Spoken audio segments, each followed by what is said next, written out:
Imagine standing at home plate. The stadium lights an oppressive halo, the roar of the crowd a distant hum. Your muscles are coiled, your bat held ready, anticipating the 95-mile-per-hour fastball you've spent your entire life training to hit. The ball leaves the pitcher's hand, a white blur hurtling towards you. Then, just as your swing begins to unleash its raw power, it performs an impossible act of defiance. It doesn't curve, it doesn't drop. It simply moves, a phantom shift that appears inches from your bat head, then vanishes, reappearing precisely where your swing can never connect. This isn't some fever dream or a glitch in the simulation.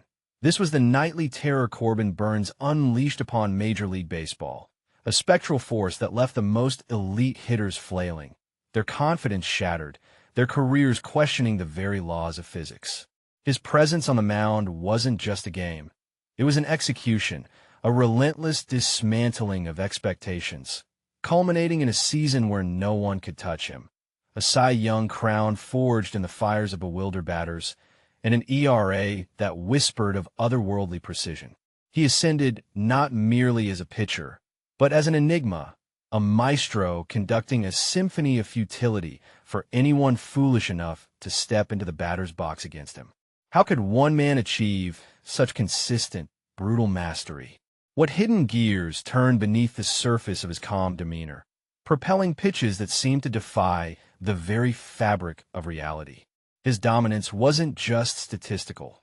It felt almost predestined, as if he tapped into a secret frequency of the game itself, translating its hidden rhythms into an unhittable art form. He controlled the game not just with his arm, but with an invisible hand, shaping outcomes with every razor-sharp break, every perfectly placed strike. The journey to becoming this unhittable enigma was anything but linear, a path shrouded in early struggles and a relentless, almost obsessive quest for perfection. Burnes arrived in the big leagues with promise, but also with pitches that were good, yet not transcendent. He was a fireballer, certainly, but raw, prone to the kind of hard contact that can derail a promising career. There were whispers of a lost mechanical key, a subtle imbalance, a search for the pitch that would redefine his arsenal. He toiled, he experimented, he searched for an edge, and in this crucible of self-analysis, something began to stir. He once, in a tireless search for alternative movement and feel during his minor league days, experimented extensively with a unique knuckle curve grip, meticulously trying to harness its unpredictable flutter, before ultimately abandoning the pursuit for a different, far more devastating path to deception. This initial exploration wasn't in vain. It built a foundation of understanding, a deep awareness of spin and grip that would later become crucial. Then, in the shadow of early challenges, a revelation emerged: the cutter. But this wasn't just a cutter. It was the cutter, a pitch that seemed to exist in its own dimension, a creation of subtle terror. It wasn't born out of a pitching coach's textbook, but from an almost accidental discovery, a slight shift in grip, a minor alteration in release point that unlocked a secret mechanism. This pitch, traveling at an astonishing 95 miles per hour, blurred the line between fastball and slider, yet possessed the characteristics of neither. It moved late, just enough to catch the very edge of the bat, or to miss it entirely, leaving hitters feeling as if the ball had simply evaporated. The cutter became more than just a pitch. It was the keystone of his entire game, the central pillar from which his dominance radiated.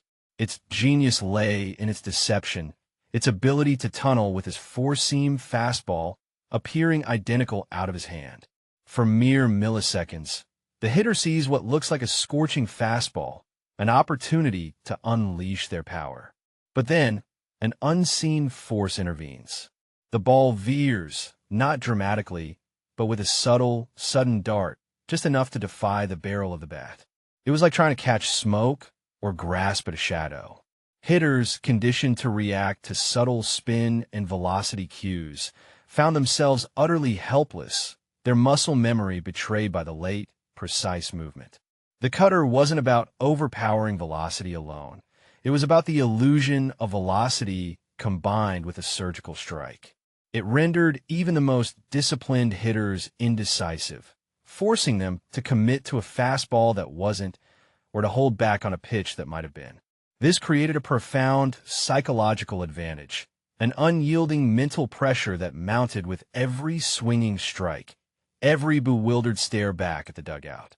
The precision required to consistently throw such a pitch at such high velocity, with such repeatable movement, was staggering. It wasn't just a physical act.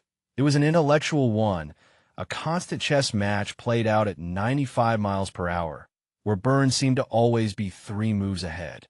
The frustration it caused was palpable, a testament to its effectiveness. While the cutter was the engine, Burnes' ability to orchestrate an entire game with a masterful array of complementary pitches turned him into an unassailable force. His arsenal wasn't limited to a single devastating weapon. Instead, he commanded a full symphony of strikes, each pitch serving a specific, deadly purpose. His four-seam fastball, though often overshadowed, gained new life from the cutter, becoming a legitimate threat in its own right by setting up or finishing off bewildered batters. His curveball, with its traditional 12-6 break, dropped with unexpected depth, making hitters elevate their sights, only to be fooled by the late, lateral movement of his cutter. He wielded a slider, a sharper, tighter breaking ball that added another layer of confusion, especially against left-handed hitters. And his changeup, though less frequently used, was deployed with surgical precision, offering a sudden dip in velocity that could completely throw off a hitter's timing after a steady diet of high-octane cutters and fastballs. The magic wasn't just in the individual pitches, but in their seamless, almost clairvoyant sequencing.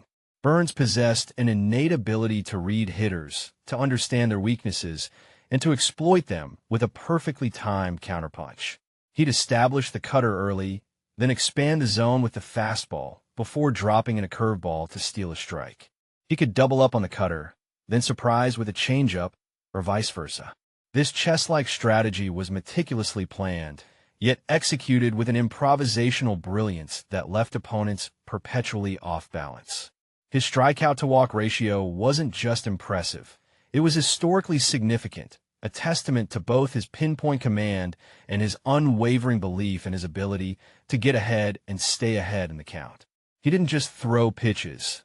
He conducted an assault on opposing lineups, a relentless barrage of perfectly placed, perfectly timed deception. Beyond the raw power and the bewildering movement, the true foundation of Corbin Burnes' dominance lay within the confines of his own mind.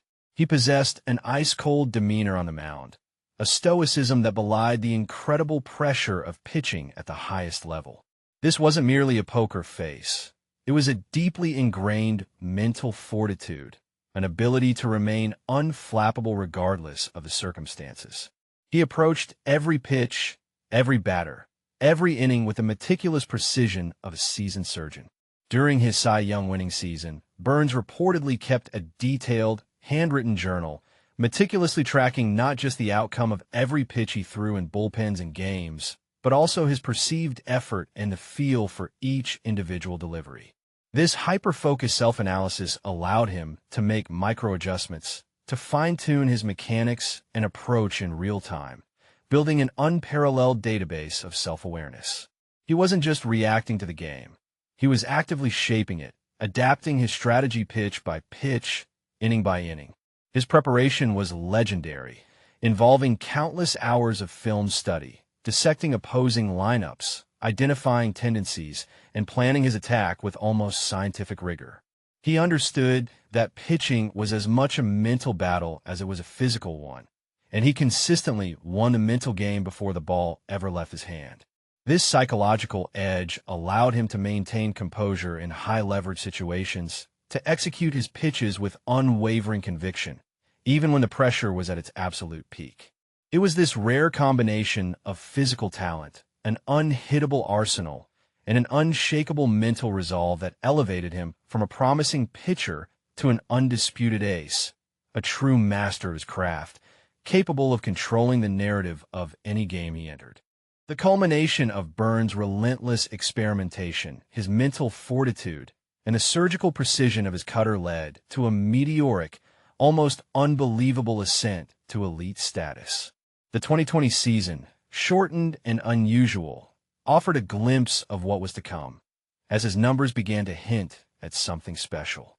But it was in 2021 that Burnes truly ascended, not merely to the ranks of the league's best, but to a stratosphere occupied by only a select few in baseball history. He didn't just dominate. He rewrote the record books, setting benchmarks that challenged the very definition of pitching excellence. His ERA dipped to astonishingly low levels. His whip, walks, and hits per inning pitched became microscopic, and his strikeout rate soared, often surpassing a batter per inning. Perhaps the most mind-bending statistic of his Cy Young season was his record-setting streak of consecutive strikeouts without issuing a single walk, a testament to his uncanny command and his ability to paint the corners with bewildering accuracy. He didn't just get outs. He manufactured them with brutal efficiency, leaving a trail of bewildered batters in his wake. Teams couldn't crack the code, managers couldn't devise a strategy, and hitters could only hope for a mistake that rarely, if ever, came. He became the benchmark against which all other pitchers were measured, a living embodiment of pitching perfection. His name was whispered in hushed tones by opposing hitters, a combination of awe and dread, as they prepared to face the man who seemed to have figured out the game's deepest secrets. He wasn't just a Cy Young winner. He was a phenomenon, a force of nature that reshaped the competitive landscape of the National League, leaving an indelible mark on the sport. Corbin Burnes' impact on baseball extended far beyond the statistical anomalies and individual accolades. He carved out a new paradigm for pitching dominance, leaving an undeniable mark on the very fabric of the game. His success with the cutter reignited discussions about pitch design and tunneling, inspiring a new generation of pitchers to explore unconventional grips and movements. Scouts and analysts pored over his mechanics, attempting to decipher the hidden variables that allowed him to maintain such an exquisite balance of velocity and movement. Hitters, once confident in their ability to adjust, found themselves confronted with an unprecedented challenge, forced to rethink their entire approach at the plate against a pitcher who offered no easy answers, no predictable patterns. He became a living case study in precision, demonstrating how meticulous preparation, relentless self-analysis, and an unshakable mental game could elevate an already talented arm into something truly legendary. The feeling of utter helplessness he induced in batters was a masterclass in psychological warfare, a constant reminder that even the best-laid plans could crumble against a truly unhittable force. He didn't just win games. He owned them, controlling the narrative from the first pitch to the final out, never wavering, never relenting. His legacy was already being written, not just in the record books, but in the minds of every hitter who faced him, every coach who tried to solve him, and every young pitcher who dared to dream of achieving such unparalleled command. It truly seemed as though he had achieved the pinnacle of pitching mastery, an almost divine control over the game, making the baseball dance to his will. Before becoming the full-time starter who would stun the baseball world, Burnes spent considerable time researching the biomechanics of various elite pitchers in slow-motion video, meticulously analyzing their wrist and finger positions at release, often pausing frames for minutes at a time to internalize subtle differences, seeking any advantage, any nuance that could be integrated into his own devastating delivery. His control, his power, his precision, it all seemed too perfect, too engineered, as if he wasn't just throwing a baseball but orchestrating fate itself on the mound. Every out, every strikeout, a calculated move in a grand, intricate design.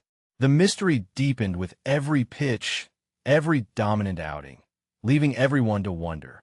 How could one man achieve such consistent, brutal mastery? What hidden gears turned beneath the surface of his calm demeanor, propelling pitches that seemed to defy the very fabric of reality? It felt as if he had unlocked a secret, a profound truth about the game that remained hidden to everyone else. But what if the very precision that made Corbin Burnes unhittable wasn't developed on a baseball diamond, but honed through an obscure, hyper-focused discipline he mastered long before he ever picked up a baseball glove? The ancient Japanese art of fakia, competitive blow-in target shooting, where millimeter precision and breath control dictate victory.